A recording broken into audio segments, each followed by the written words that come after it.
and to right the wrongs of this previous administration. I'm very eager to work with the Trump administration once again. I'm very hopeful that we can solve these dire issues and to do so quickly to protect Americans. And now I'd like to give the floor to a man who has done more than just about anyone else to protect our borders, Jim Jordan. Yes, sir. On day one, the Biden administration announced and implemented policies that led to the situation that Chairman Biggs and Mr. Babin described, the co-chairs of the caucus. Remember what they did on day one? They said no more building the wall, no more remain in Mexico, and when you get here you will not be detained, you will be released. And they announced that to the world. And as a result, you've had millions and millions of people come to the border because they know there's no wall to get over, they don't have to wait in Mexico, and they're going to get to go wherever they want. They're not going to be detained at the border. That's the thing. Those are the things that have to change, and that's exactly what's going to happen in 34 days when President Trump, Tom Homan, and their team take over. The other thing we got to do is pass again the good legislation we passed a year and a half ago, led by the chairman of the subcommittee on immigration on judiciary, Tom McClintock. We need to pass that legislation. We've talked to Leader Scalise. He plans to do that, so we want to pass that again, send it to the Senate. Hopefully they will take it up and implement the policies that will reverse what the Biden administration did and help President Trump, help our country get the kind of border control situation that we need. So I want to introduce the guy who did so much work, as Andy and Brian have done leading the caucus, the guy who did so much work in our committee on this issue, the chairman of the subcommittee, Tom McClintock from California. But let me point out that work would not have been possible without Jim Jordan's leadership on the House Judiciary Committee, and I'm very grateful and honored to have had the opportunity to work with him on that subject. It's pretty clear, history is screaming this warning at us, that countries that either cannot or will not secure their borders aren't around very long. Under the Biden administration, we have seen the largest illegal mass migration in our history, overwhelming our social services, our public schools, our public hospitals, our homeless shelters, and unleashing the most violent criminal gangs in the world upon our local communities. The American people have finally given us the tools to secure our border, and this administration, under Trump, is fully prepared to do so. President Trump proved that simply enforcing laws can produce secure borders, but President Biden proved that a president intent on leaving our borders wide open can do so as well. In the next session, our first priority has got to be to enact H.R. 2 to assure that future presidents cannot subvert the law, as Biden has, and then to sanction sanctuary jurisdictions that are protecting criminal illegal aliens from deportation, and then to provide the measures the incoming administration requests to assure this tragedy never threatens our communities again. This border caucus has been a tireless and influential advocate for these policies. It's an honor to have been part of their work, and I personally want to thank Andy Biggs and Brian Babin for their leadership. They have done so many border tours for our members that have opened the eyes of a lot of our colleagues over the threat that this situation presents our country. And now it's my pleasure to introduce Representative Eric Burleson from Missouri, who is not here. So next on the list is Representative Kevin Hearn of Oklahoma. I think I've introduced you. Oh. Go ahead, Bob. Go ahead. I'm doing my Eric Burleson invitation. Congressman Bob Good from Virginia. Thank you to Andy Biggs, Chairman and Co-Chairman Brian Babin, for leading this all-important issue, this all-important press conference to discuss it. We all know the numbers. The Biden administration has helped well over 12, 13 million illegals to invade our country over the past 4 years. Some 2, 3 million of which are known gotaways, those who don't surrender for all the free stuff that Mr. McClintock was talking about. These are the ones with the criminal ties and the terrorist backgrounds and the ones trafficking all the terrible things into our country. We know of hundreds of thousands of felons who are here illegally. And this has all been done on purpose by the Biden administration. Democrats believe that everybody around the world, the 7 billion people who don't live in the United States, have the right to come here with no limit, legally or illegally. Now that the border will begin to be sealed come January 20, we're going to find out who's here. When their accomplices can no longer stream unrestricted across the border, sadly, we're going to find out who's here. That's why Tom Homan's determination on the direction of President Trump to have this massive deportation is so important. That's why it's so criminal, literally, for these mayors and these governors, these Democrats who are saying, we're going to resist. We hate the country so much, and we love these illegal aliens more than American citizens so much, we're going to do everything we can to resist that.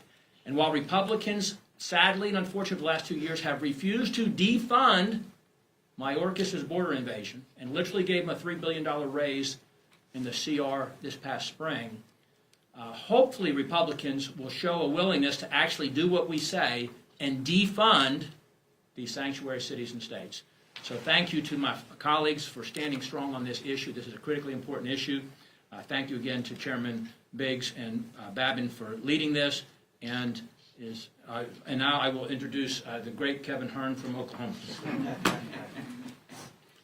10 million illegal immigrants. And no, that's not a headline, that's a failure. Since Biden took office at our southern border alone, there have been 8.2 million encounters and worse, 2 million known gotaways. Slipped past Border Patrol and disappeared into our communities.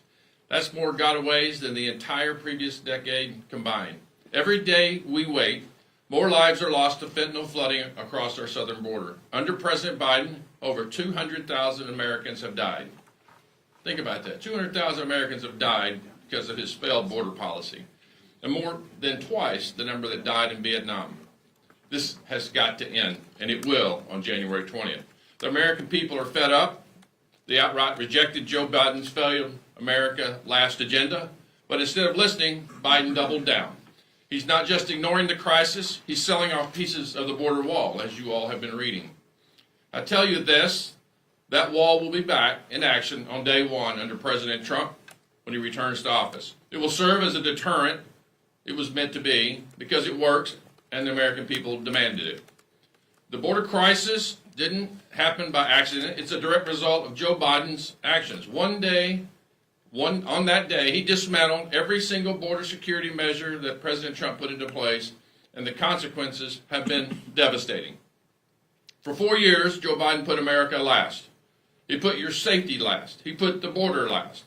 And when he came together and passed H.R. 2, the strongest border security bill this country has ever seen, Biden ignored it. He refused to act. Kamala Harris, that famous border czar, even said on national television that she wouldn't change a single thing. But here's the truth. Joe Biden created the crisis. No matter how much he pretends to care, he caused the mess we see. President Trump has promised to fix the crisis, and we know he can because he did it before. When Donald Trump is back in the White House on January 20th, America will have a secure border again. The American people are ready. It's time to put America first, because if not America first, then where do you want America to be? And end this chaos once and for all. We have 33 days until sanity is restored to the White House. I look forward to working with President Trump and my colleagues to shut down the border, send illegals home, and restore safety and security to our nation. And now, the very famous Scott Perry. Very famous. Famous or infamous?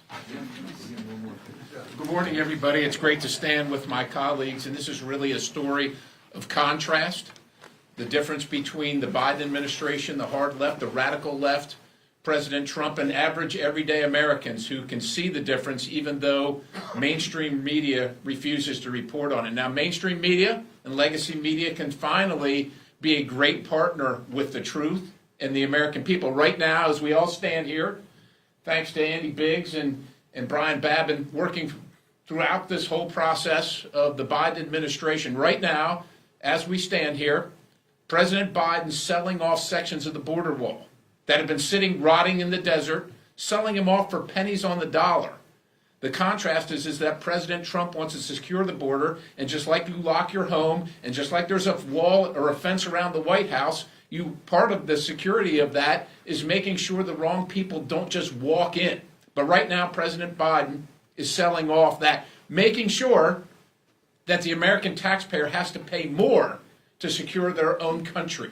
That's the contrast. And right now, while for years colleagues on the other side of the aisle went and cried about the poor people that came here, the children being separated, it was their policies that separated the children. It was their inhumanity that have put, 230 to 300,000 lost children into the United States of America to be trafficked. Can you imagine the horror And they know what's been going on. They've known all along when they send these children to post office boxes or warehouses or something like that, that no one in their family is there to greet them. They've known all along. That is the contrast between humanity and inhumanity. And it is time for legacy media, for the press in general, to tell the true story about the horror of just wide open borders and the inhumanity of it. And we're here to say that we stand for our country, the American citizens, because we all want to help. We all know people want to come to America for a better life, but there's a process by which they do that. And immigration first has to be great for America and the Americans, because the sanctuary of America is for Americans and people that want to come here legally, not for gang members. We just watched over and over again on TV where this reporter was questioning J.D. Vance, the soon-to-be vice president. Oh, it's just a couple apartment complexes that the Venezuelan gangs have taken over. Well, I'm sure glad it's not her apartment complex. I wonder if she would feel differently if they were prevailing on her. This is the indifference of the press to the plight of Americans like Jocelyn Nungare and Rachel Marin, who have lost their lives, and that inhumanity. So this is a story of contrast.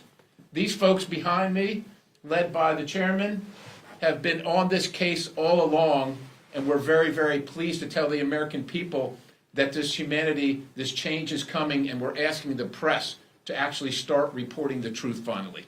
With that, I yield to Michael Cloud from Texas. Greetings from the great state of Texas.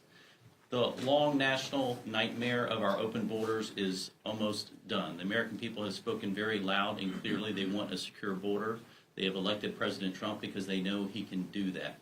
For years, this administration has continued to allow cartels to profit to the tune of billions of dollars, meanwhile ravaging our communities, destroying families, tens of thousands of people dead from fentanyl, hundreds of thousands of children lost, and they tried to pass this off as if it was something compassionate. It is not compassionate to allow our borders to be open. It is not compassionate to allow people and criminals to stream into our communities. It's not allowed to partner with cartels in allowing them to grow into an outsized influence in even countries south of us and across the world. Those who are trying to do it right, even in those countries, find themselves in a place where the cartels have so much power that they become a destabilizing force in those countries. All this due to our failed border policies. There's nothing compassionate about it. Thankfully, we have a president who's coming who will be willing to do something about it. And the concern for us here is we have to make sure that we're willing to step up to the plate and support the president in making sure it gets done. We've seen courts work their magic in trying to prohibit him from securing the border. Last time he did a great job anyway, but we must pass H.R. 2 when we start off the term very early, very quickly. We need to make sure we give the president all the funds he needs to secure the border, to have all the tools for the technology, the infrastructure, everything that needs to happen at the border. But also, as Congress, we need to defund the wrong things. We need to stop sending these agencies money to do bad things. And that includes the magnet that continues to draw people here through wrong and illegal processes. So we will have to take the tough votes. We will have to do the job that's required of us in Congress. I encourage our colleagues to steel our spine toward the work that is ahead to make sure that we make good on the promise that we've given the American people. And thank you for being here. And I will, Ralph Norman from South Carolina. Thank you, Michael.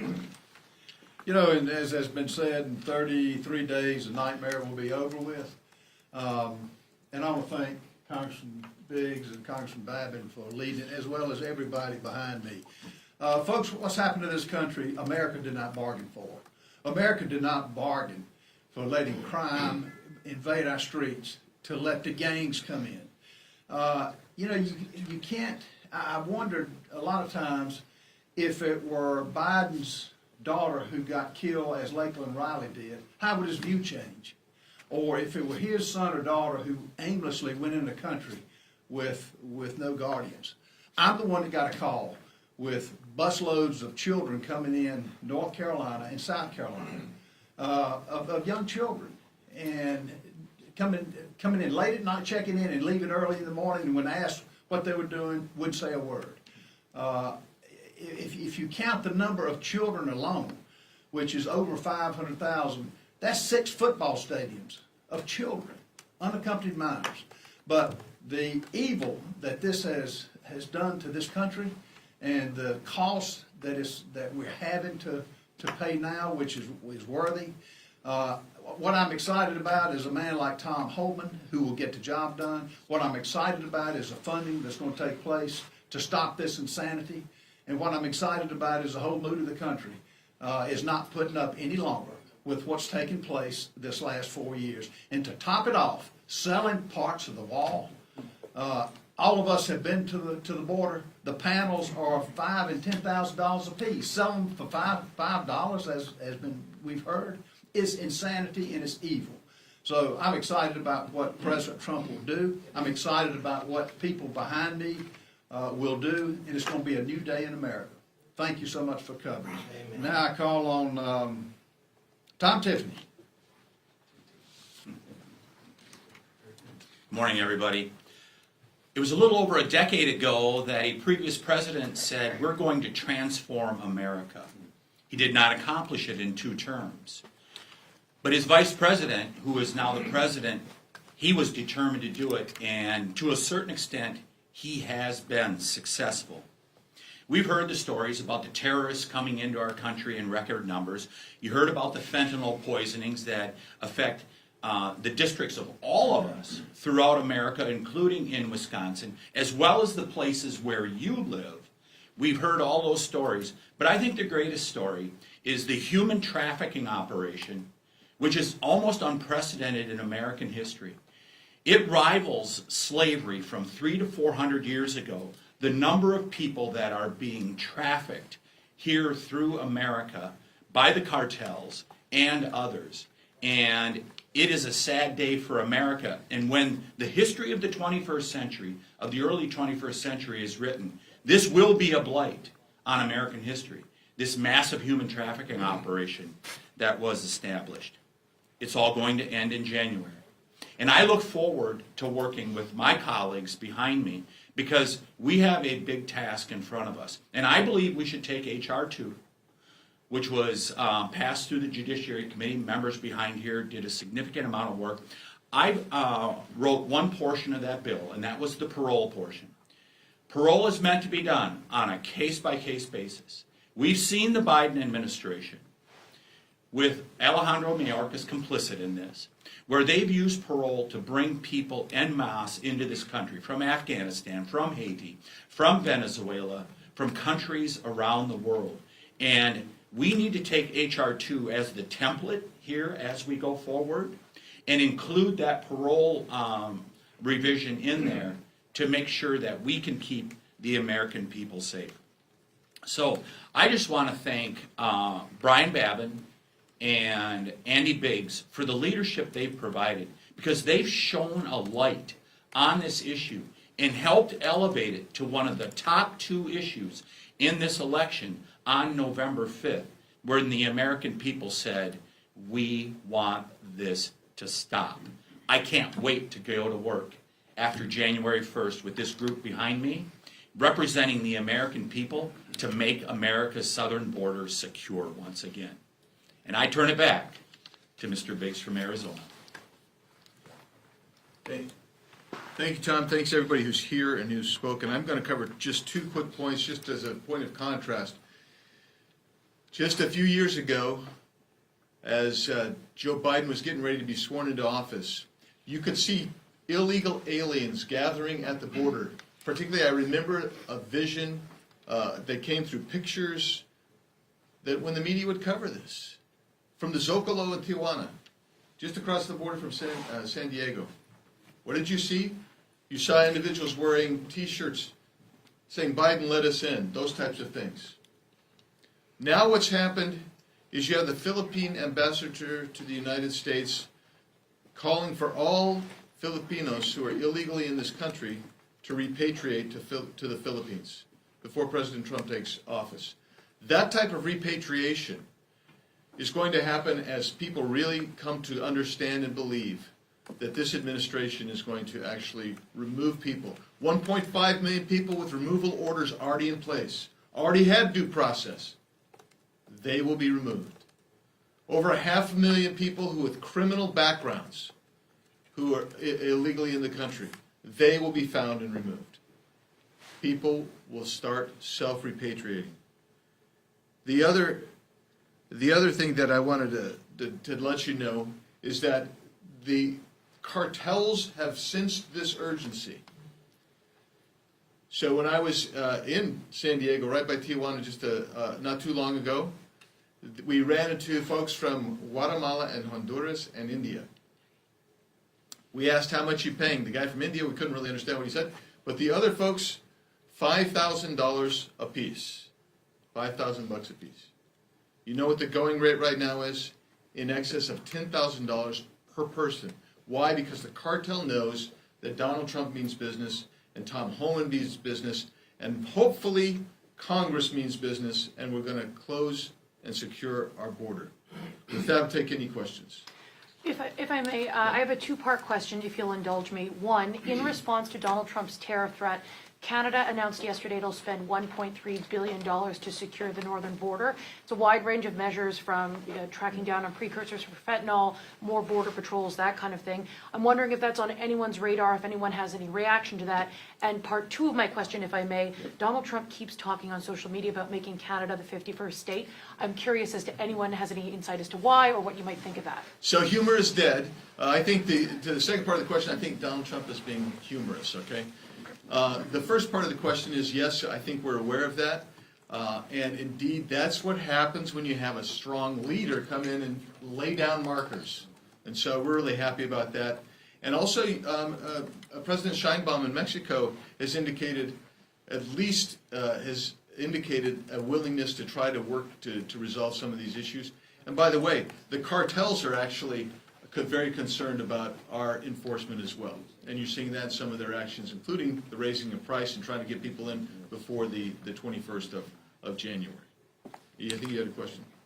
Yeah, so you guys have obviously developed a lot of legislation like H.R. 2 this Congress that you mentioned you want to try to get through now that Republicans will have the trifecta next year. But in your conversations with Tom Homan and others, from the executive standpoint, how is it going for them standing up the executive operation when it comes to mass deportation and that sort of thing? And how quickly will they be able to sort of change the bureaucratic inertia and start implementing this sort of thing? Well, so the first thing they're going to do is they're going to take the shackles off ICE and CBP, and they're going to say, enforce the law. They want to do expedited removal as well. You add those in there, and that will actually slow down the flow at the border almost immediately. The other thing that they're going to need resources. Those resources are going to be everything from personnel. They're going to need seats on planes to remove people. They're going to need some soft-sided facilities to go up for people. So we've talked about that, the resources that they need. Congress is going to have to deliver on those resources. And once that, they're ready to go, because the first step is to say, we're going to enforce the law. And I think some of these mayors and governors who said they're going to remain sanctuary cities and states, they're going to find themselves in hot water with hopefully Attorney General Pam Bondi as she looks into obstruction of justice and aiding and abetting criminal cartels. So I think that they're ready to go. Talking to Tom, he's fired up, and he's going all over. You saw that he met with Mayor Adams of New York this week, so he's really going for it. Forgive me if you addressed this in your opening statements, but could the Lake and Riley Act be a part of the first 100 days, and also any type of legislation to enshrine Remain in Mexico into law instead of doing it through executive order? Yeah, so I do think Lake and Riley law and other laws that have been promulgated that are put forward that haven't made it through, I think you're going to see those come up really quickly. There's a chance that a lot of those will come through in a reconciliation package. I would like to see some of them come forward independently, and I would hope that the senators, at least 7 of them who are in risky positions, would actually read the mandate from the public and vote for those. but otherwise they're going to come through probably in reconciliation. The other aspect is you're going to see also a termination of some of these programs. CBP1 app, that's going to go away. The CHNV program, that's going to go away. That's going to save us a bunch of money for reconciliation purposes as well. And then the final part of your question, which would be codification. We have to codify Remain in Mexico policy, but that's also going to require diplomacy with Mexico, and that's where having a strong leader like Donald Trump has already produced results in discussions that he's had with President Sheinbaum, and I'm hoping that our relationship with Mexico is such that we can respect their sovereignty, but they'll respect our sovereignty, and they'll help us reenact the Remain in Mexico policy, but it needs to be codified in statute, for sure. May I ask a follow-up if no one else has questions? Anybody want to, what do you guys think? Should we let her ask a follow-up? I'm just. Okay, yeah, all right. Thank you, I appreciate this. I'm curious, given the changes that Canada has made, I'm a reporter from a Canadian news outlet. Yeah. Do you think that's going to be enough to satisfy Donald Trump and Canada avoid the tariff threat? And how would you classify concerns that you might have about the northern border? So the northern border has been, we've seen more encounters in the northern border in the last year and a half than we've ever seen before, right? I mean, and then we've also seen increasing drug trafficking coming across and some human trafficking as well. So we've got to bring that to a close, just like we have to bring the southern border under control. You're asking me to read the mind of President Trump, and I will say that I support him, and he's doing a masterful job. He's an incredible leader. Will what Canada's doing be enough to prevent tariffs being imposed upon Canada? I don't know. I don't know if you guys have any insight on that, but I simply don't know. But I hope that, again, our relationship with Canada is a great trading partner with the United States and sits on our northern border, and we respect their sovereignty. Hopefully we can work together and respect each other's sovereignty and resolve this border crisis that's actually from the northern border states, border to the northern states as well. With that, thank you everybody for being here. Thank you all for my colleagues for being here, and we'll talk to you again. Thanks, sir.